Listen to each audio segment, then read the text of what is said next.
BJP ने देख ली जीतू पटवारी की ताकत। अकेले पटवारी ने केंद्र में बैठी बीजेपी को हिला डाला। एमपी में जीतू पटवारी के सामने नतमस्तक बीजेपी। मध्य प्रदेश में पटवारी की बीजेपी के खिलाफ हुंकार।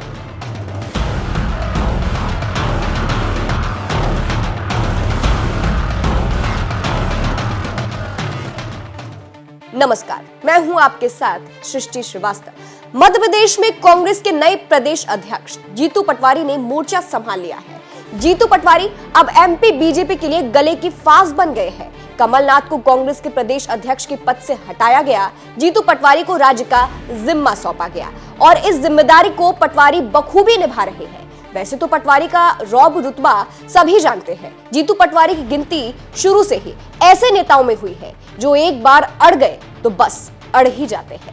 अब कांग्रेस के इस प्रदेश अध्यक्ष ने बीजेपी के लिए मुसीबत खड़ी कर दी है। तानाशाह सरकार ने सदन की कार्रवाई के दौरान करीब 147 सांसदों को निलंबित किया, जिसके बाद हर जगह बीजेपी के खिलाफ प्रदर्शन होने लगे। विपक्ष का दोष सिर्फ इतना था कि संसद की सुरक्षा में जो चूक हुई उसे लेकर सदन में गृह मंत्री से जवाब मांगा जा रहा था। निलंबित किए गए सांसदों में सबसे ज्यादा संख्या कांग्रेस की थी। कांग्रेस इसे लेकर प्रदर्शन करती नजर आई। इसी क्रम में एमपी में जीतू पटवारी ने मोर्चा संभाला और प्रदर्शन किया।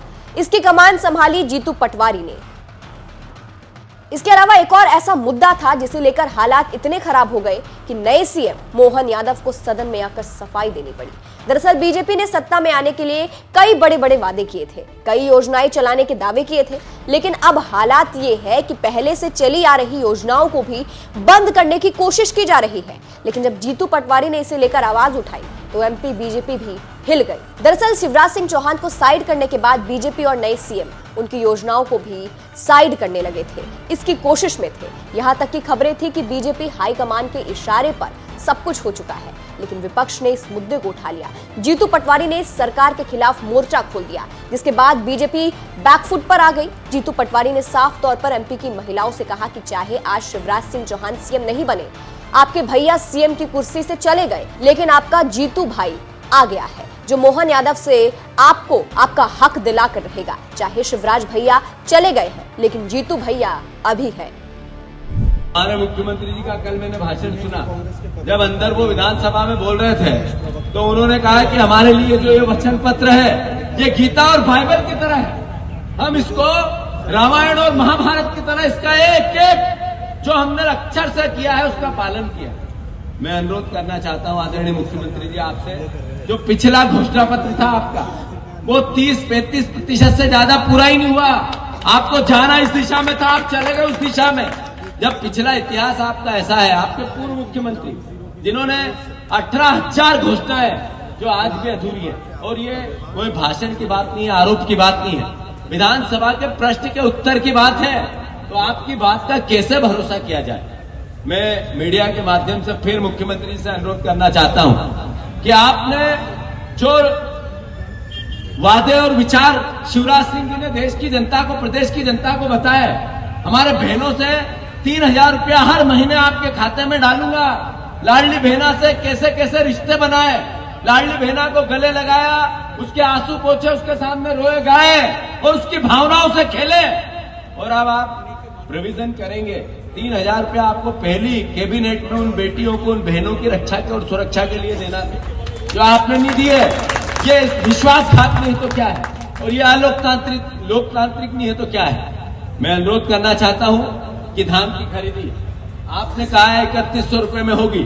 आपके भाषण से विधानसभा में किसान के फसल की उपज का दाम उसके खाते में नहीं जाएगा, आपके निर्णय से जाएगा, आपकी कलम से जाएगा। मुख्यमंत्री जी 3100 रुपए धान की खरीदी अगर आप जनवरी से पहले चालू नहीं करेंगे तो मुझे विश्वास है मेरे कांग्रेस का और किसान परिवार का एक एक कार्यकर्ता सड़क पे आपको दिखेगा।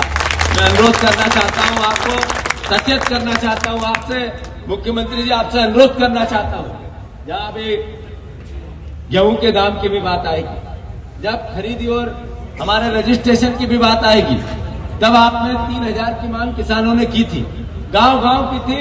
एक एक भारतीय जनता पार्टी के किसान को भी भरोसा था कि हमारी भारतीय जनता पार्टी ने 2700 रुपए बोला है तो करेगी। मैं अनुरोध करना चाहता हूं, वो आपके घोषणा पत्र में किए गए वादे, जिसमें आपने किसानों के लिए धान और गेहूं की बात की है, आपने युवाओं की 2 लाख नौकरियों की बात की है, बहनों को 3,000 रुपए खाते में डालने की लाडली बहना के अंतर्गत बात की है, आपने हर घर को एक रोजगार देने की बात की है।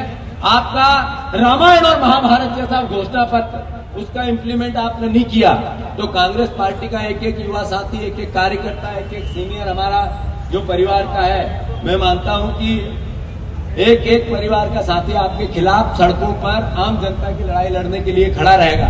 शिवराज भी लगातार अपनी योजनाओं का जिक्र कर रहे हैं। भले ही बीजेपी हाईकमान का प्रेशर हो, फिर भी शिवराज अपनी योजनाओं का बार बार जिक्र करते रहते हैं और सरकार को भी याद दिलाते रहते हैं। अब विपक्ष और सरकार ने जिस तरीके से सरकार के खिलाफ मोर्चा खोला है, अब बीजेपी हाईकमान भी इससे परेशान दिखाई दे रही है।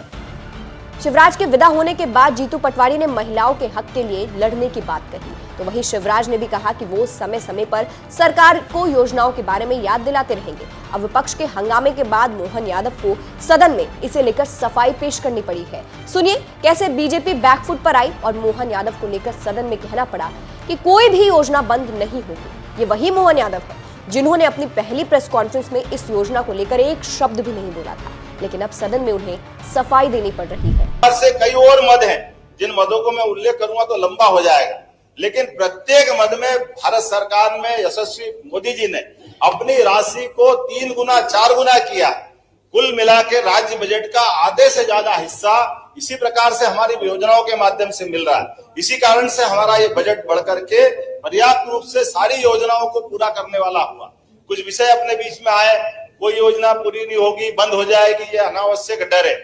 माननीय अध्यक्ष महोदय, कोई लाडली लक्ष्मी योजना से लगा करके सारी योजनाएं, कोई योजना बंद नहीं होगी, सारी योजनाओं के लिए पर्याप्त धनराशि हमने रखी है।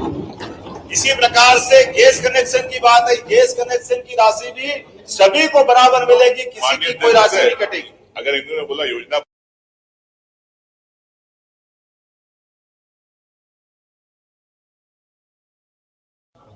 सारी राशि जब जब जिसकी तारीख है उस तारीख में डलती जा रही है।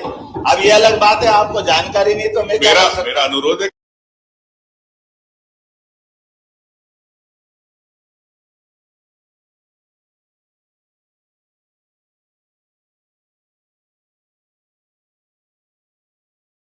बन सकता है, इसको भी एक बना दे। अरे एक मिनट,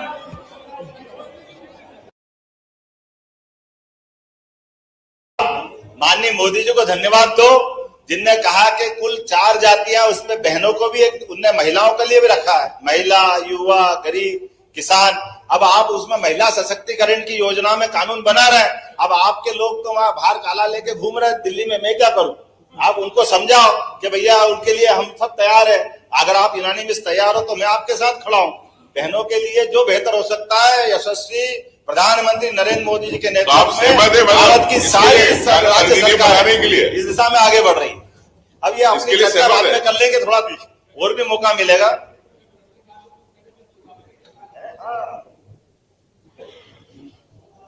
डबल इंजन सरकार का चमत्कार क्या होता बताना चाहूंगा कि मध्य प्रदेश से बीमारू राज्य का कलंक हटा। तो सुना आपने, मोहन यादव कह रहे हैं कि कोई भी जन कल्याणकारी योजना बंद नहीं होगी। अब सिर्फ लाडली योजना ही नहीं, बल्कि कोई भी जन कल्याणकारी योजना बंद नहीं होगी। कांग्रेस इस बात को समझ गई है कि एमपी में हार की वजह ईवीएम के साथ साथ लाडली बहन योजना भी थी, और शायद यही कारण है कि कांग्रेस इस योजना को चलाने के लिए एड़ी चोटी का जोर लगा रही है। और जब जीतू पटवारी ने इसे लेकर आवाज उठाई है, तो बीजेपी को भी समझ आ गया है कि अब घुटने टेकने ही पड़ेंगे। फिलहाल इस खबर पर आप क्या कहेंगे, कमेंट करके जरूर बताइएगा। नमस्कार।